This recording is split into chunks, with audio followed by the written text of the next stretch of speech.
Sí, pues, oiga, senador, se le van varios colegas al gobierno. ¿Qué le parece la salida de Víctor Pérez, la llegada también posible de Jaime Belolio, de Mario Desbordes al gobierno? Mire, era un poquito, fue cómico, estábamos en la mañana a partir de las 10:30 en una sesión con el senador Pérez, y a medida que transcurría la sesión se fue a poner corbata, partimos con camisa como uno funciona en la casa, en un momento se puso corbata, empezaron a circular los rumores y entre otras cosas pidió excusa de ausentarse de la sesión.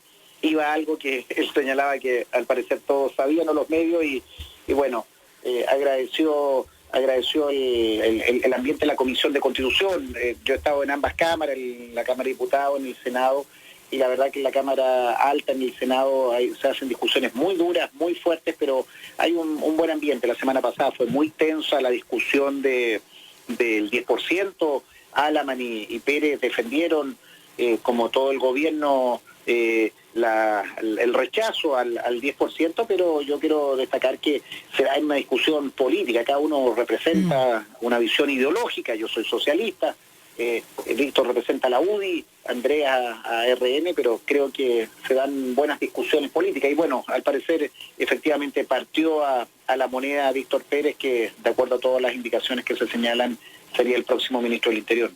Y el mismo Andrés Alaman pasaría a Cancillería, se dice, Mario Desbordes, Jaime Belolio, serían algunos que llegarían al ministerio desde el Parlamento. ¿Nos podría dar una mirada política de lo que está pasando? Porque comentábamos al inicio del programa la necesidad que hubo en algún momento de sacar a los halcones, que eran estos personajes vinculados a la dureza, ¿no es cierto? Y a estos como grandes pesos políticos de la derecha más dura, más ideológica, como está por estas palomas que supone que parecían ser ministros más dialogantes. Y hoy en día se vuelve a los pesos políticos. ¿Alguna reflexión? ¿Qué le parece a usted lo que está pasando? ¿Cómo lo interpreta? Yo creo que este gobierno perdió el rumbo, y este gobierno acabó su gestión política, su impulso político de transformación, de convocatoria, de crecimiento. Recordemos que Piñera gana en gran medida por este señalamiento de crecimiento, modernización, en los nuevos tiempos.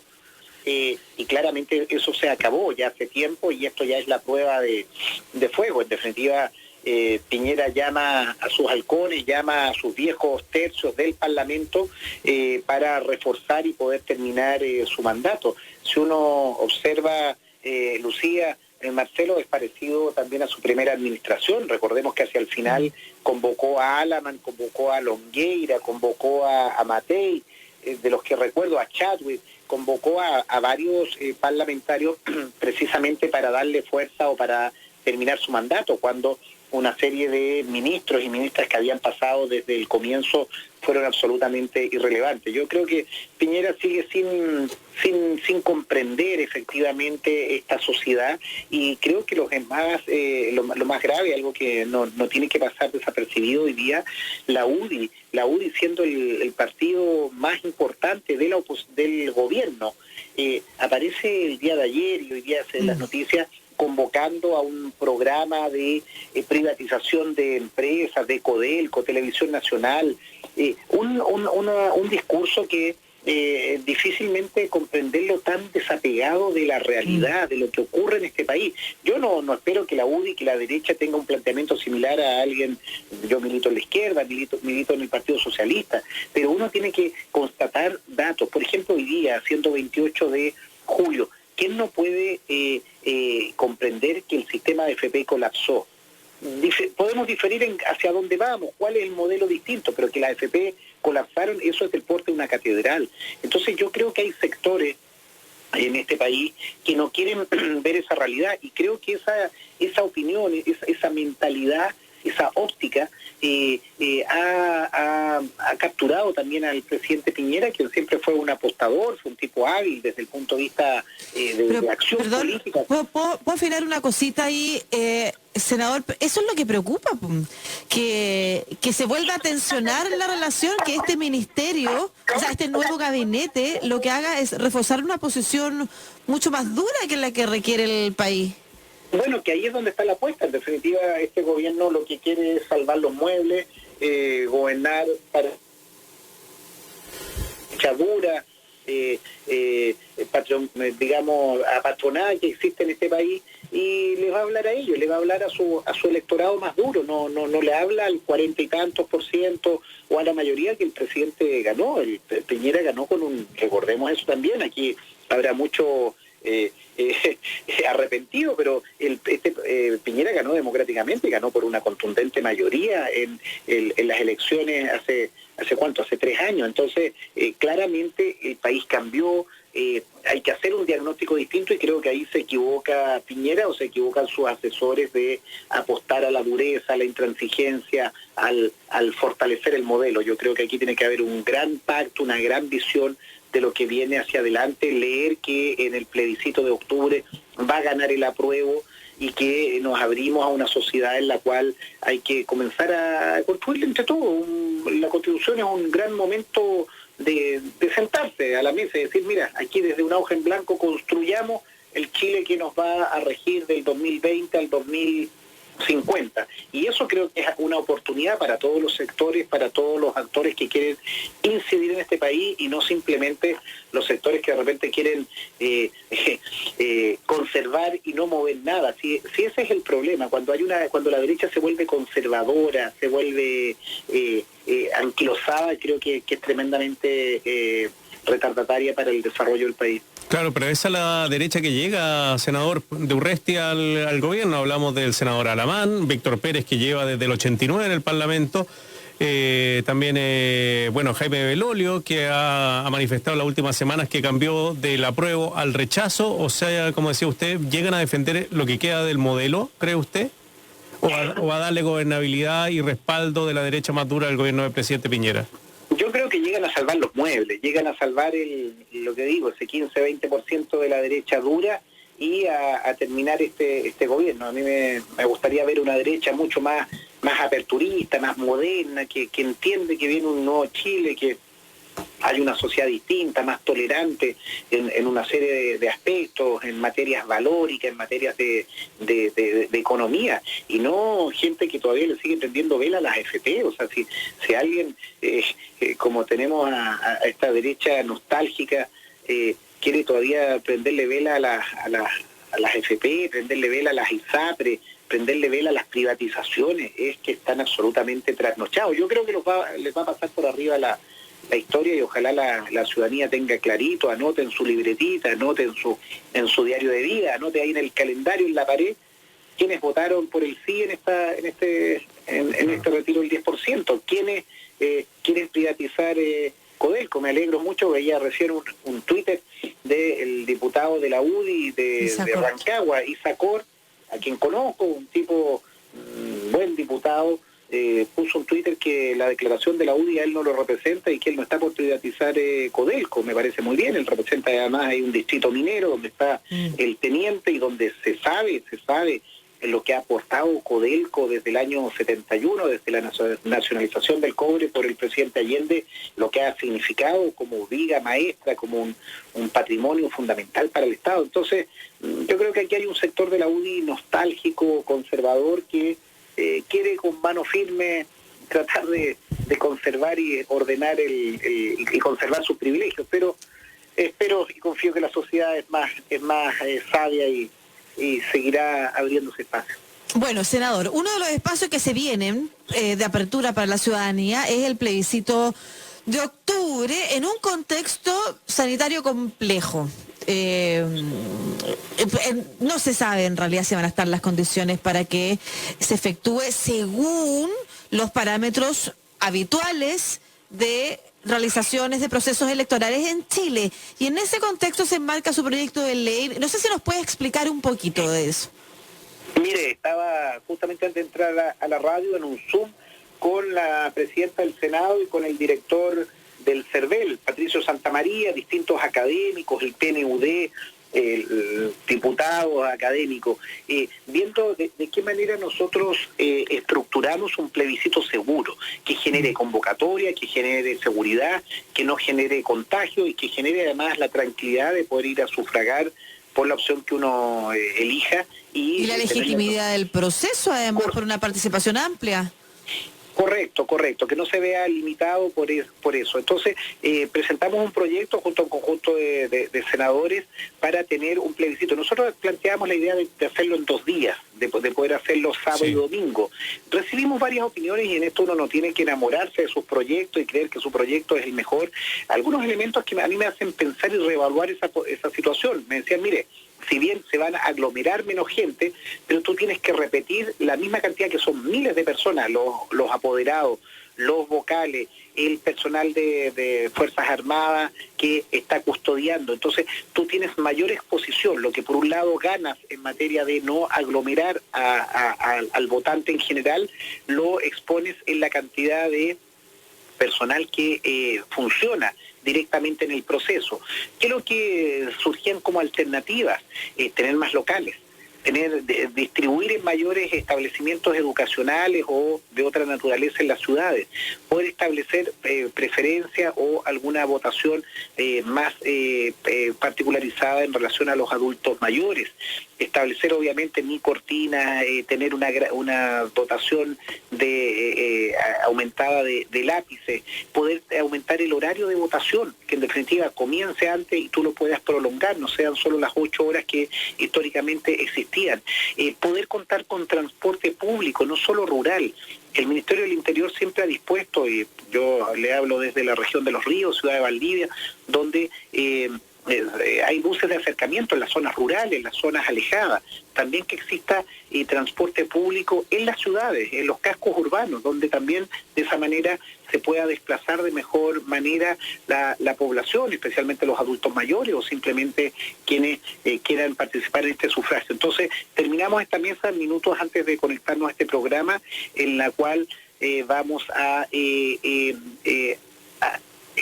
sintetizar las distintas iniciativas para tener un plebiscito seguro de mejor naturaleza, sea con 2 días, sea con más locales, sea con más horarios de funcionamiento y otras medidas que incluso gremios médicos, otras experiencias comparadas, nos estaban informando recién de las votaciones que hubo hace 2 domingos en el País Vasco y en Galicia, en España, que son como los últimos procesos eleccionarios, y nos entregaban varios elementos de detalle de cómo fueron esos sufragios para efectos de asegurar la participación y el resguardo sanitario que corresponde.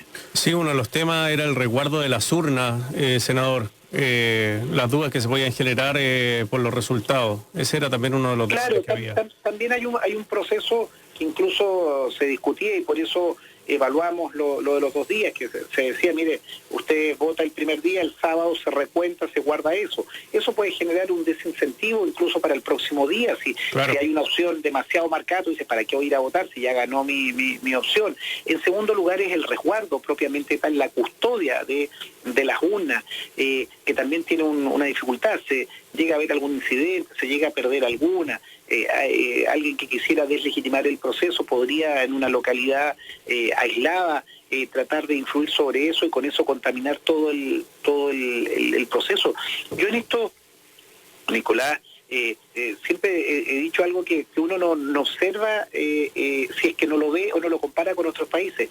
Chile, al menos desde que yo tengo memoria, desde el 88 para adelante de las elecciones, del plebiscito del 88, tú a una hora temprana tú sabes efectivamente cuál es el resultado, salvo el recuento del 88 en que estaba, ¿cómo se llamaba?, Cardemil, que dilataba, pero en los conteos paralelos las cifras eran prácticamente exactas, y lo que se llamaba en ese tiempo un comité de conteo de las elecciones libres del Comando del No tenía claramente a las 9 de la noche la proyección de cuánto era. Pero el resto de elecciones ya en democracia, tú, independiente de que haya ganado uno u otro parlamentario, diputados, alcaldes, presidente de la República, tú sabes a ciencia cierta a las 20 horas quién es, con un margen mínimo de error, y eso es un gran elemento de transparencia, de seriedad en nuestro país.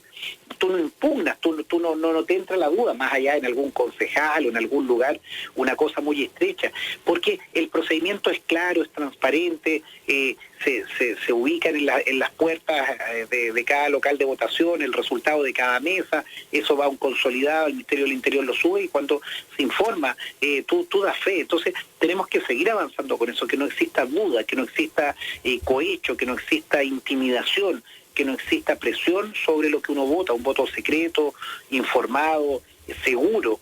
Tiene que ser un patrimonio sí, que, senador, insisto, en Chile lo tenemos.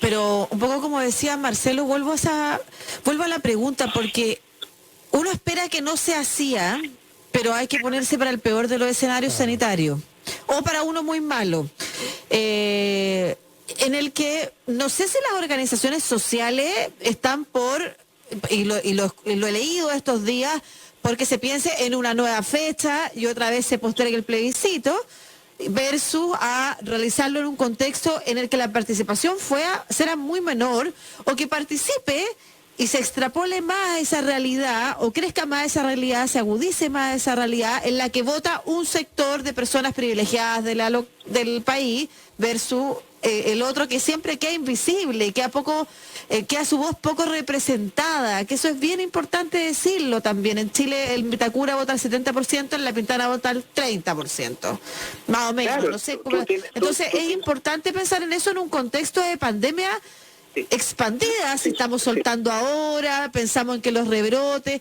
Entonces, yo creo que si bien no hay procesos perfectos, todos pueden tener alguna duda, el de nuestro históricamente es un muy buen proceso. Sin embargo, tengo la sensación que para este escenario que se nos viene hay que innovar en la fórmula y pensar en que efectivamente no habrá situaciones ideales, pero tienen que haber algunas que aseguren mayor participación. Y estoy pensando, porque usted lo ha mencionado, no ha mencionado, por ejemplo, la posibilidad que en otros países se ve de votar por correo. En Estados Unidos vimos votaciones que duran semanas. ¿Cuál sería la diferencia? ¿Por qué no se podría realizar en Chile, Lucía, algo como eso? Lucía, pero yo creo que con mucho respeto, como dice el mago Valdivia, no hay que ponerse creativo.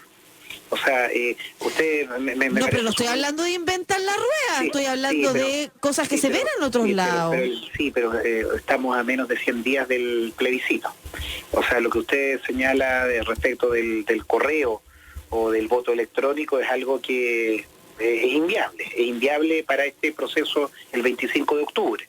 Si yo lo planteo en 2 años más y preparo la tecnología y preparo la educación... No, yo con el voto electrónico ni siquiera me he manifestado a favor.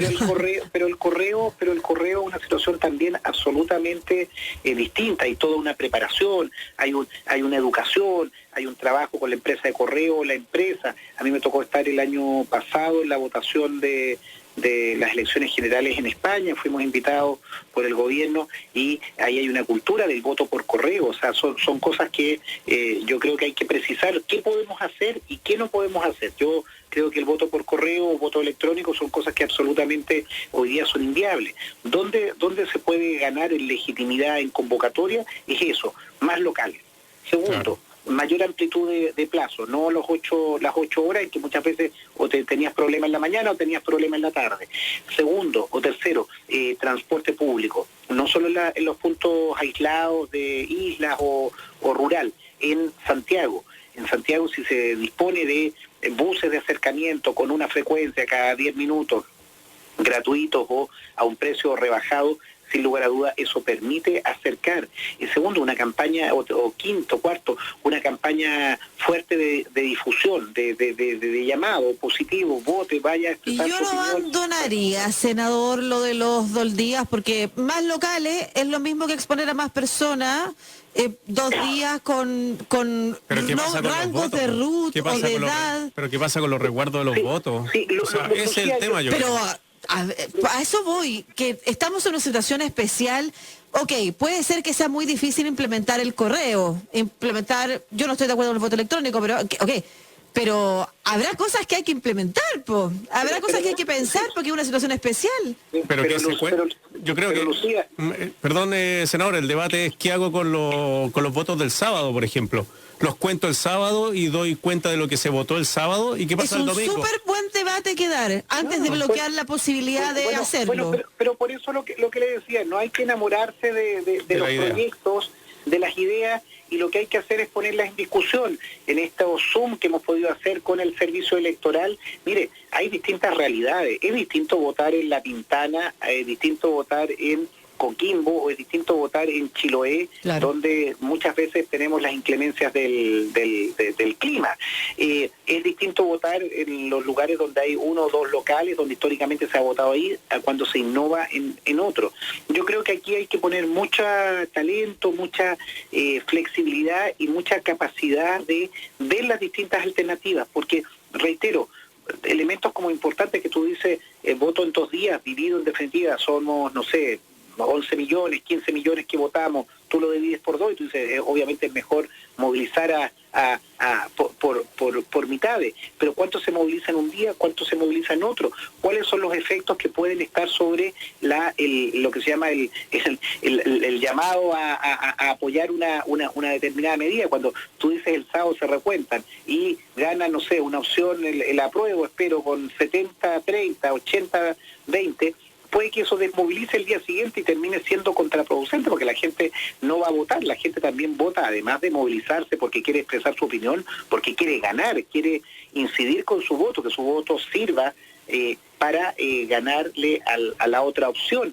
Entonces, hay muchos elementos que tienen que ir desarrollándose. No hemos hablado del tema del financiamiento, donde también hay un vacío, que estamos hablando desde el punto de vista de que aquí no exista un financiamiento desconocido o no regulado para una determinada opción. Miren, el director del CERVEL, solo como dato, a propósito de esto para las 2 votaciones, para 2 días, que es algo que al menos a mí me hace reflexionar en el sentido de volver a un día, me decía, mire, los apoderados en los plebiscitos son de cada partido político. Hoy día hay 25 partidos reconocidos. Perfectamente podrían haber 25 personas en cada mesa, además de los 5 vocales.